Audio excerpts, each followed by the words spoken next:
I already have the recording going, so all I need to do is clap us in, which is everyone's favorite part. Yes! You're listening to Right with the Story Perfect Editing Team. And then I'll Visit throw us in at a little introduction. www.storyperfectediting.com for more information on developmental editing, copy editing, and chocolate. proofreading services I'm for ready. your writing. Oh my god, you have a violin.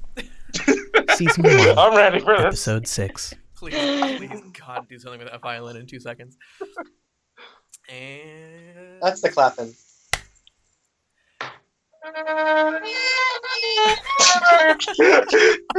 And that is the introduction for Story Perfect. Now, perfect theme. Gonna take us off. We're gonna have to change the music for next episode. That was amazing. Hi, and welcome to the Right podcast. We are the Story Perfect editing team. My name is Elon. I am an apprentice editor with Story Perfect, and I'm going to be introducing the whole team now. So, John, take it away. Hi, I'm John Robin. I am the senior editor for Story Perfect. I'm Katie. I'm the copy editor at Story Perfect. I'm Dale. I'm now a junior editor at Story Perfect. Yay! I'm Ian. I'm an apprentice editor at Story Perfect. All right, and that's all of us. So what are we reading? I'll start. I just finished a really, really good book.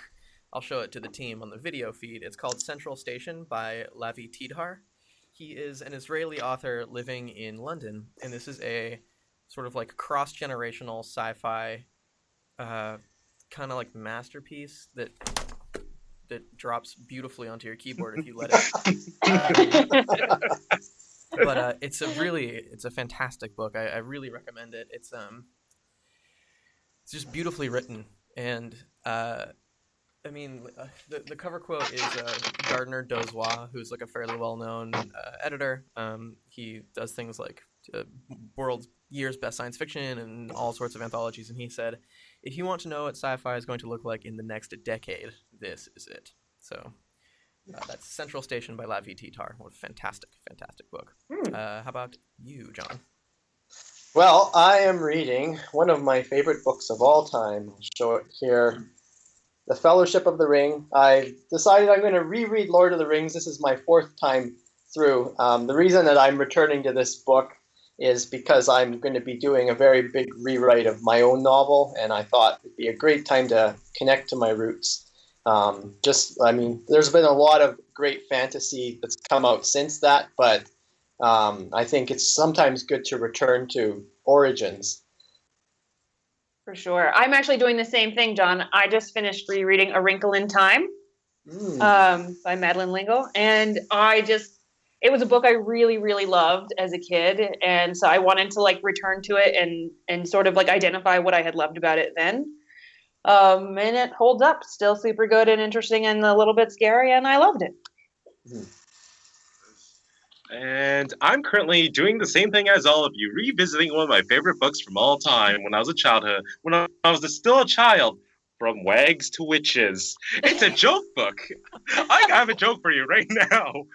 What kind of math are ghosts good at? What kind? What kind of math are ghosts good at? Yes, exactly. Boolean math. No. Oh, that's a good answer.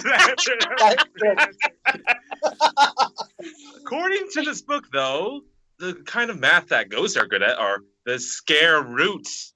Oh, it's pretty good.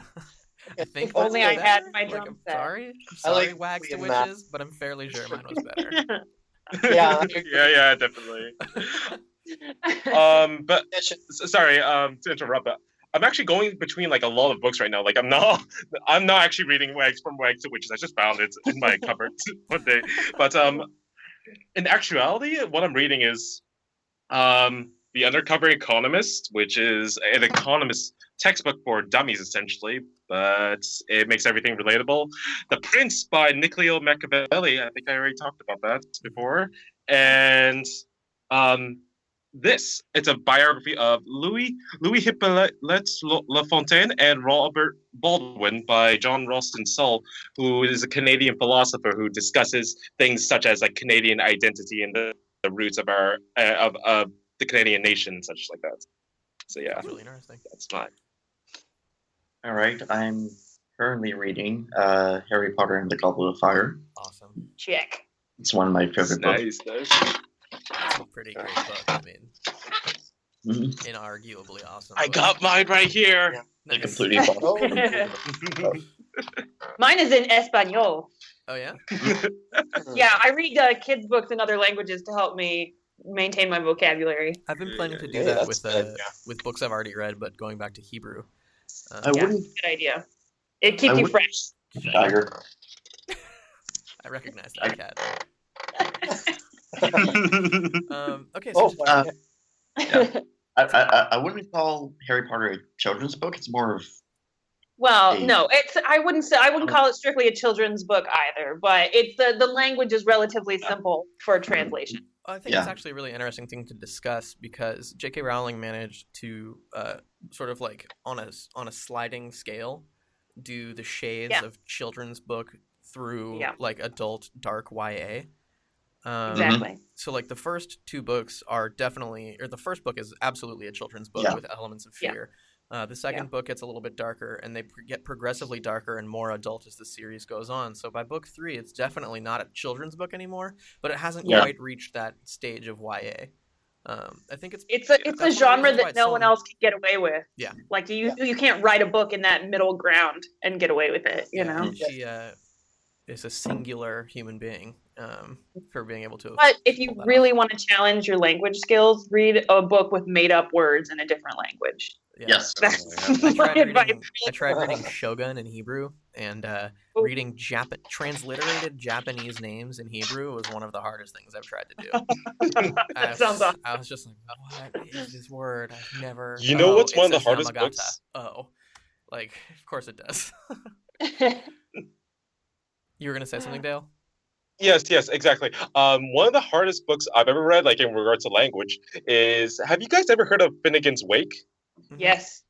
Yes. I have a passage right here, and when you read it, you realize that not only does it use the most obscure like English words, it also just switches between like actual Latin, French, and like German, and all these like different crazy vocabulary words, including Irish, like Celtic itself. If I may That was read a like passage? cool for a little while. Yeah. It was cool, like the first passage, and it's like after that, it's like, oh god, it's impossible to read. It's very difficult. Yeah. Just I have a passage right here if you guys want me to read it. I don't mind. Does anyone mind? Yeah, go ahead. for it. That'll Okay. be a good little detour.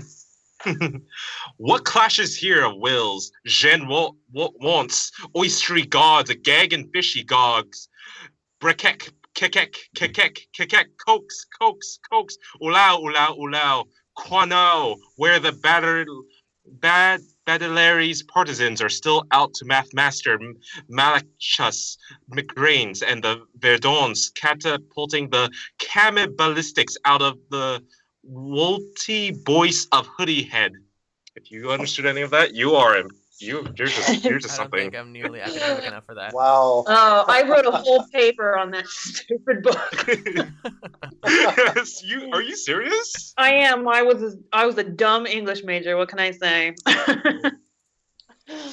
This is why. Well, and John and I were just discussing pretty recently about like the language things in the project I've been working on, because there's a little bit of like Arabic in there. And the more you know about language, the better an editor you'll be. That's just like the simple rule. The more laws of language you know in more languages, the better job you'll do all the time. I've found that my linguistics background has been really helpful already.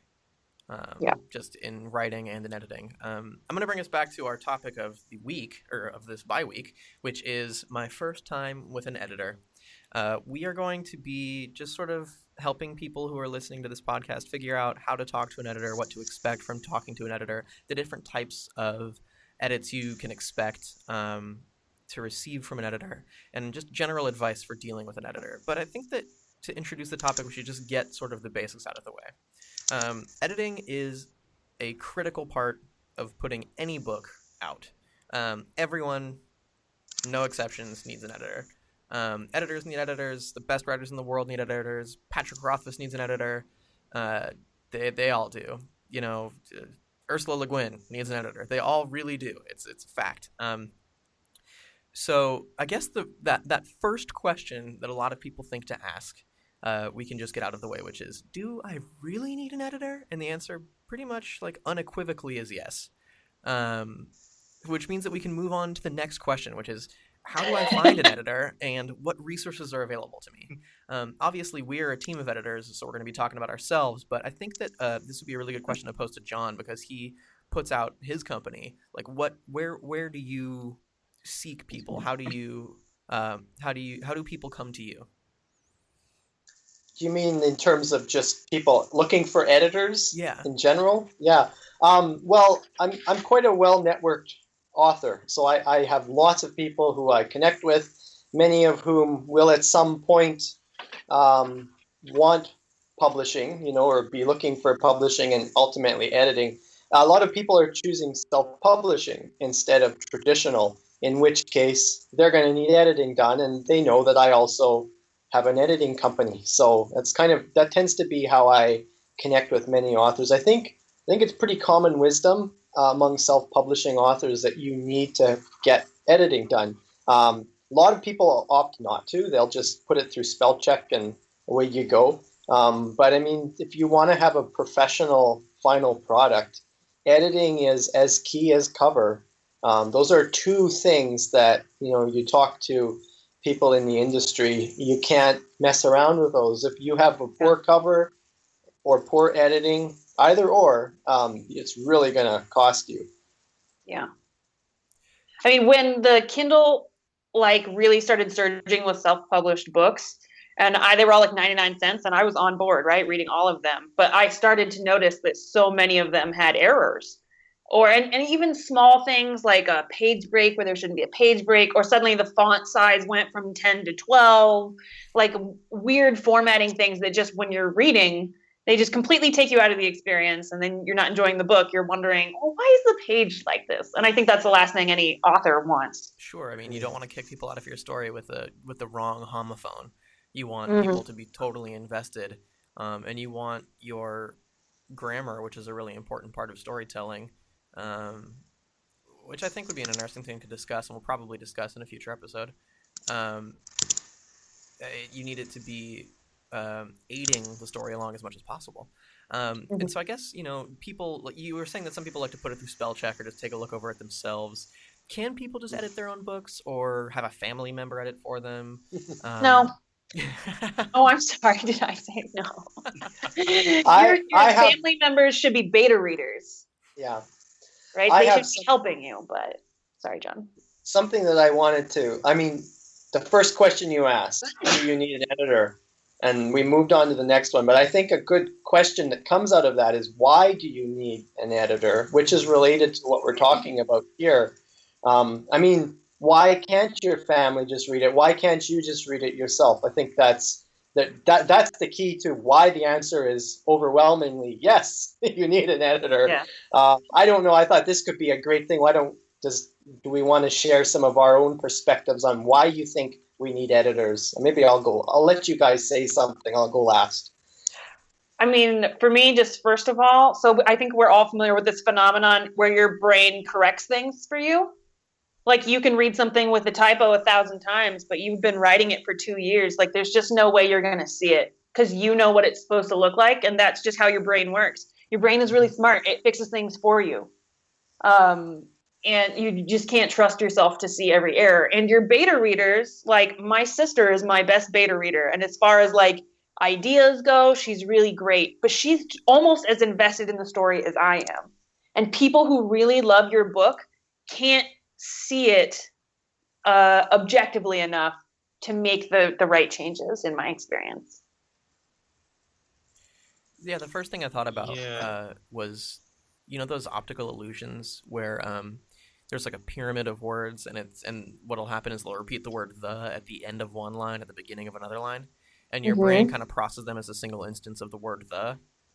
That's the kind of thing that happens, like you were saying, Katie. Just like, I've looked at this for so long, it looks a certain way to me. My brain is hyper-correcting for the mistakes that I intuitively know I've made and intend to correct, but I haven't corrected them because I just don't pay attention to them. I mean, I think that there are conditions in which a family member can make a good editor, like if your mom is an English professor. Professional editor, yeah.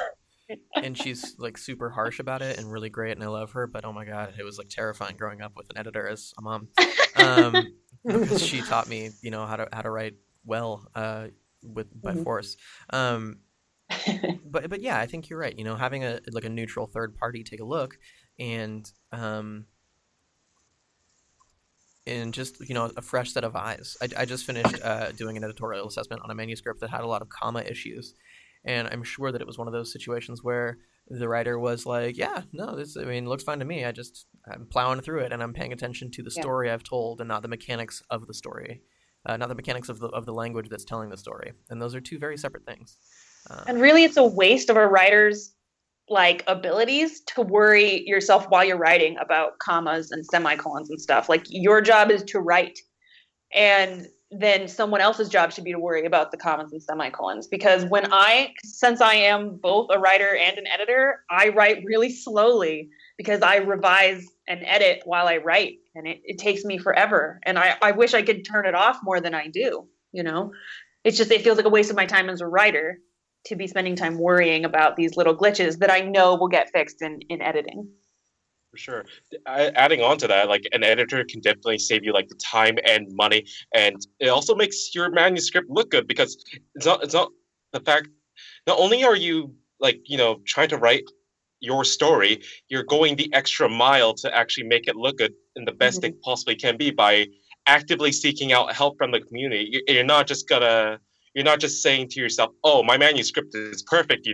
I can." Like, it's already great. It's like, no, that there's no one in the business who is a successful writer would ever say that, Right. And with regards to saving you time and money, as Katie was just saying, relating as a editor and a writer, you don't want to be worrying about just going over the manuscript over again just to check out, oh, was this comma perfect, or should I use a semicolon instead of a dash, And yeah, and if you want to know about commas, you should listen to one of our previous episodes, episode 4, talking about those pesky commas, and episode 5, which semicolons, yay or nay? Semicolons, yeah. I was confused. I thought we were doing episode 5 right now, but right now we're doing episode 6.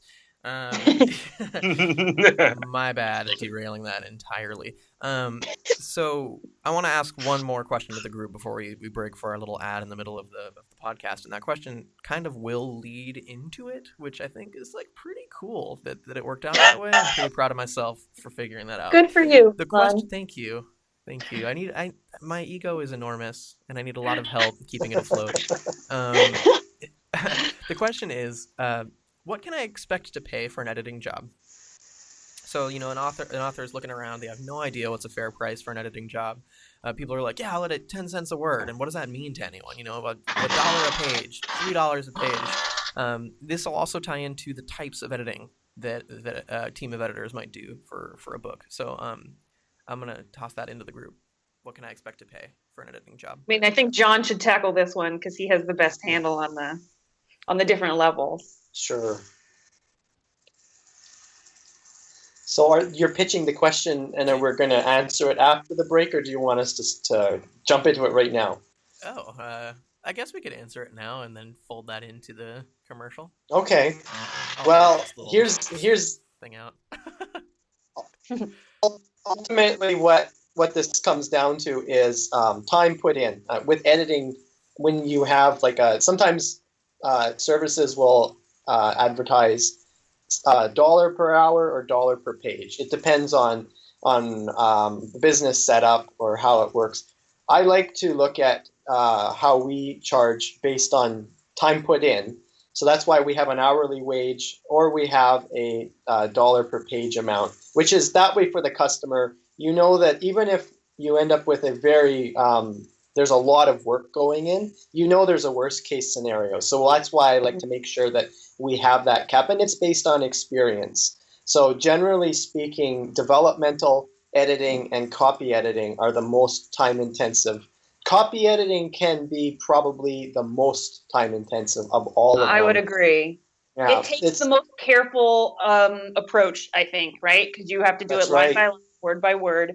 Yeah. And sometimes it's easy and fast, and sometimes it isn't. And some authors are really self-aware. We've had clients who know that they don't really pay attention to grammar while they're writing, and so they know to expect more hours put in.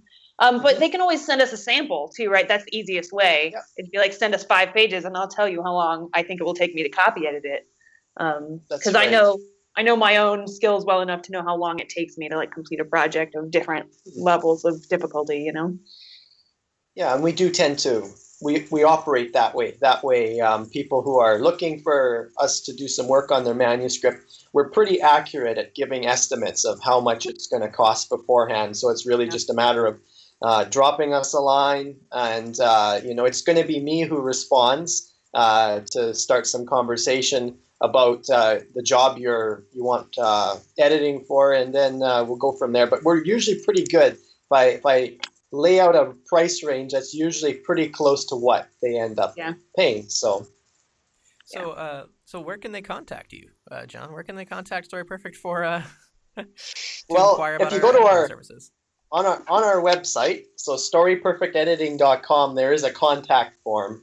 You just have to put your email address in and your message, and it goes to, we have an account that it ends up forwarding to me. So I deal with all acquisitions, and I'm kind of the front line for all that.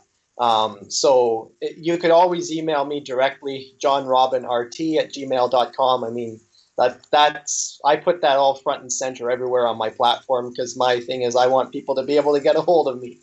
But I mean, if you're on our website, you can't find that, or there's a contact form right there. So if you have any questions about you want to hire us, you just enter your email address and your question, a little bit about your project, and there you go.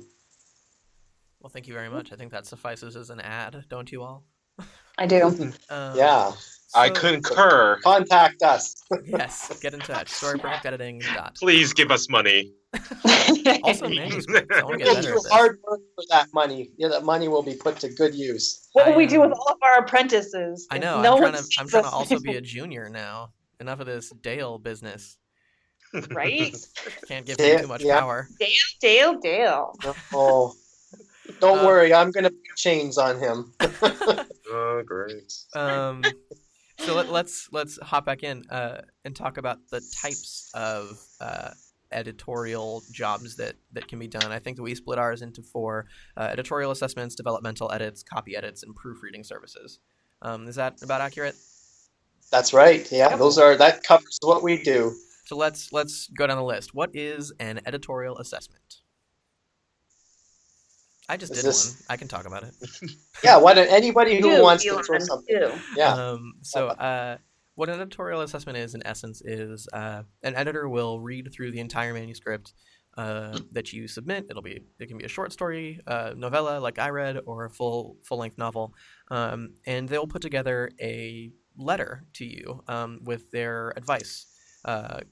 Sort of in 2 main schools of thought, or, I mean, depending on how the editor approaches it. I approached mine in 2 main schools of thought. I talked about the story structure, and I talked about mechanics in writing. And I gave a set of recommendations about how I thought the plot could be helped by making certain decisions earlier in the story, by revealing certain information a little bit earlier, or holding off on certain other information, about how revealing things in the moment using character dialogue might be a more effective tool than as a recollection. Little things like that to sort of help the writer to build a better story. And this is, another one of those things about having a trained stranger do it, is that a family member or you will probably be a bit, easier on yourself, I guess, than like an editor might be. And it's nice to have that really, critical, objective feedback about the quality of a story. The mechanical assessment is about sort of like observed issues with grammar. For instance, there were a lot of repeating adverbs and adjectives. So like there'd be one paragraph where the word quickly would appear 5 or 6 times, and that's really noticeable to a reader. So, giving consideration to how you might say quickly wrote with a different verb, jotted or scribbled, or whatever it is that you choose to use that removes that adverb from the sentence, making it sort of read a little bit more cleanly. Things like number agreement, case agreement, first and third person lapsing. Those are the kinds of observations you make, and then you express all of that in a letter to the writer and hand them back their manuscript untouched. Yeah. Yeah, and I'm not sure if I think you might have mentioned this, but this is the first step. So if you're looking at a full editing production, again, this is a reason why it's good to have a professional editor and not a family member, because there is a process, and that's why we have these 4 steps. The first step is that editorial assessment. It's a bird's eye view. You're looking at everything in one big picture, and then that allows the author some time to go over everything and do large-scale revisions before you get down and start doing the next type of editing, which is the developmental edit. And I guess this is a good segue for that. So I know who should talk about developmental editing. I Somebody have a just feeling. finished one. Me? Dale, Oh, me? No, tell no, us no, about not kidding. developmental editing. Well, I Hey, just copy editing. Okay, come on. got it. All right, so I just did a 560-page developmental edit of a text, so I'm pretty familiar with the process by now, and pretty much the goal of the developmental editor is to make sure that the narration of the text is pretty much consistent throughout, but not only that, developing how the narration unfolds throughout the text. So basically, just making sure that there's no redundant information, aka in the first line it says like, "Oh, Bobby ate a sandwich," and then maybe like 3 lines later it says that he ate a sandwich again. I'm gonna be cutting out information such as that. And second part is basically identifying inconsistencies in voice or perspective and such. So basically, like to make sure that the tense of how the narrator is presented is consistent throughout. So we're not suddenly turning the narrator into a character in of itself in the story, and just basically making sure that the characterization is consistent throughout, making sure the character arc is flowing like a parabola, and just making sure that the plot tone and setting and such is consistent throughout. Yeah.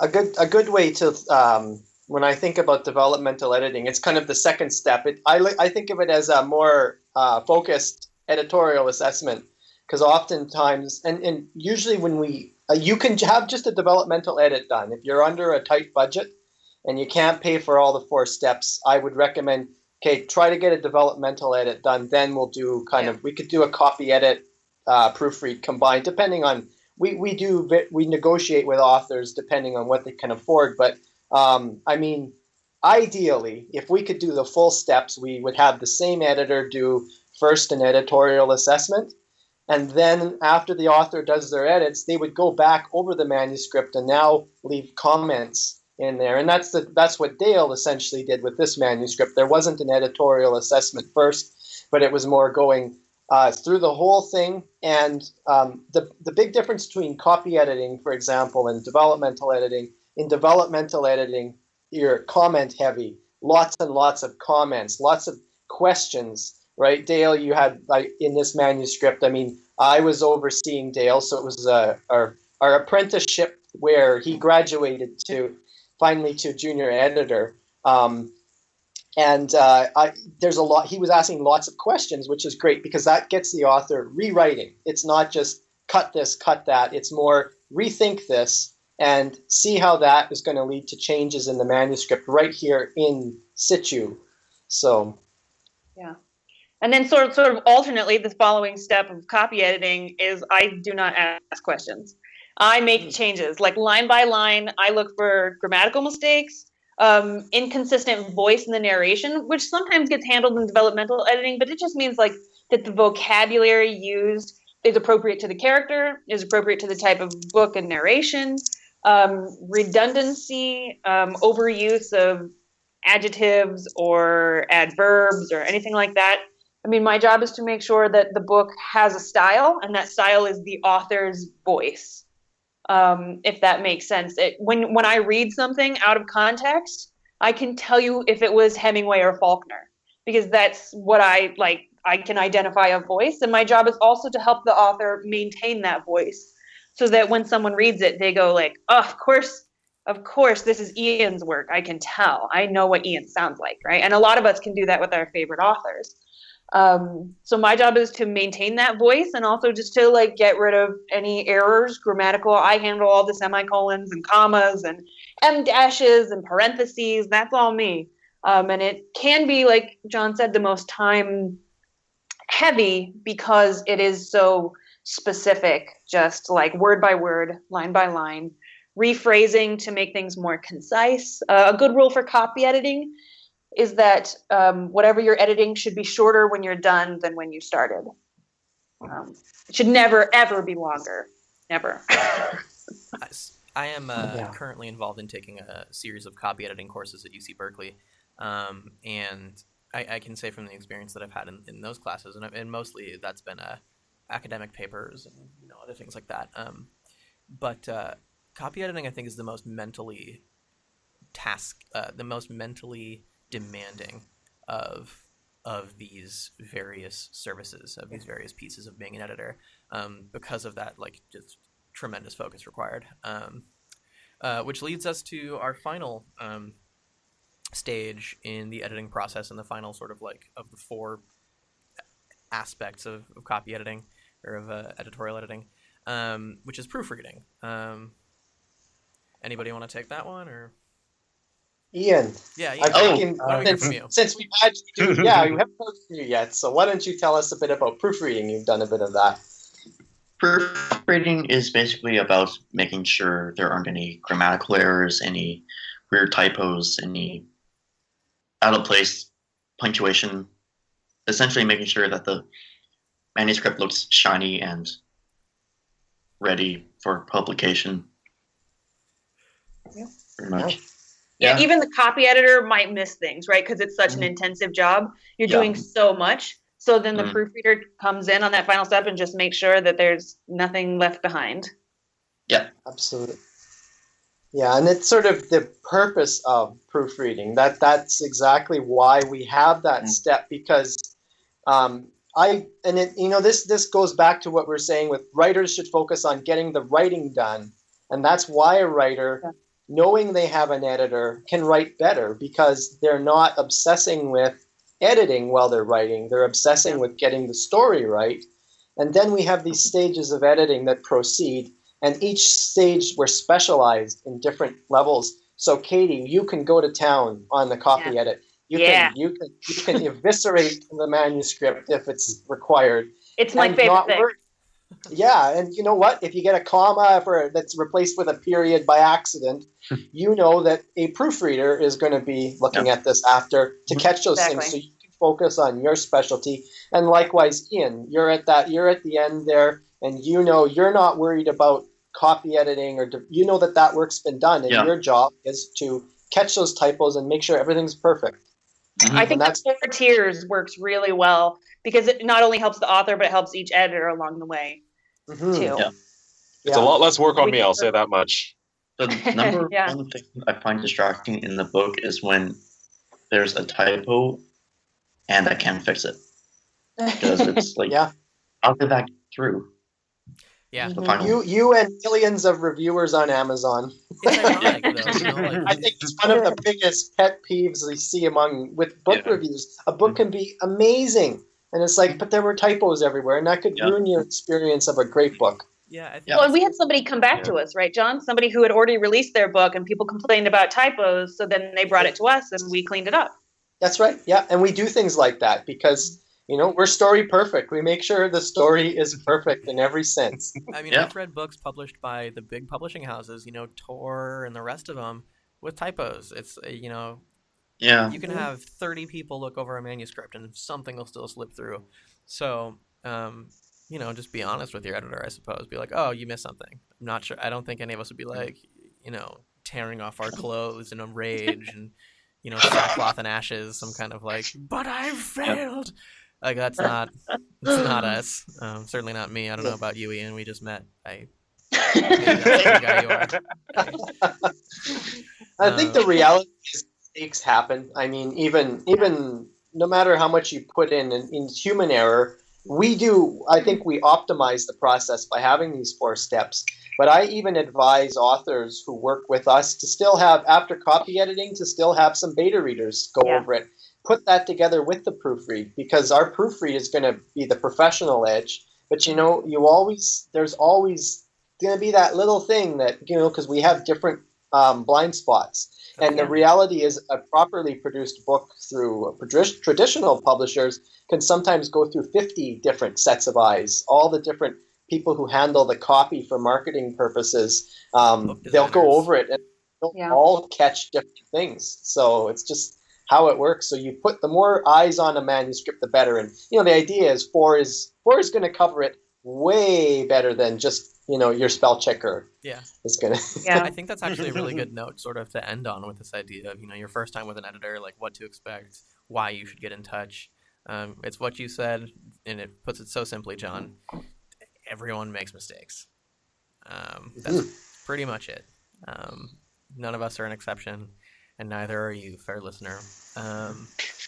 So we're just about at 30 minutes. I'm gonna cut our podcast off here. I want to say thank you to our podcasters. Welcome Ian to the group. Thank you for coming back, Dale. It's always a pleasure to have you. And thank you, listeners, for joining us. And we'll see you in a couple weeks for our next episode.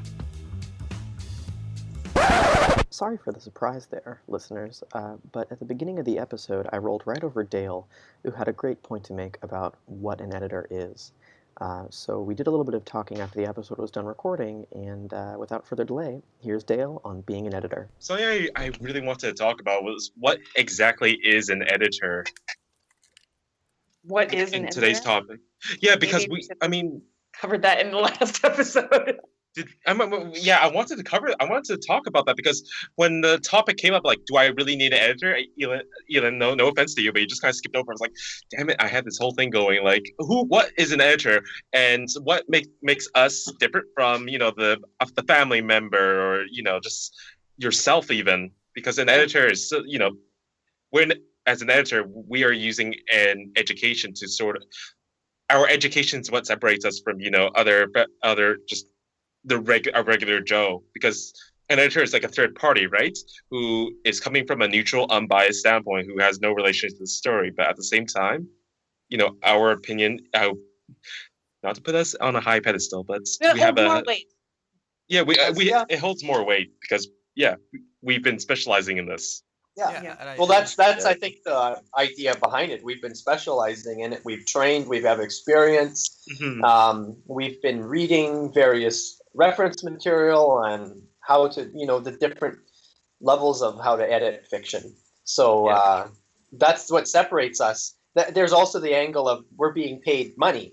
When you're being paid money to do something, you take it. You invest much more mental energy and focus in that thing. So even if you didn't actually, it's a totally different ballgame.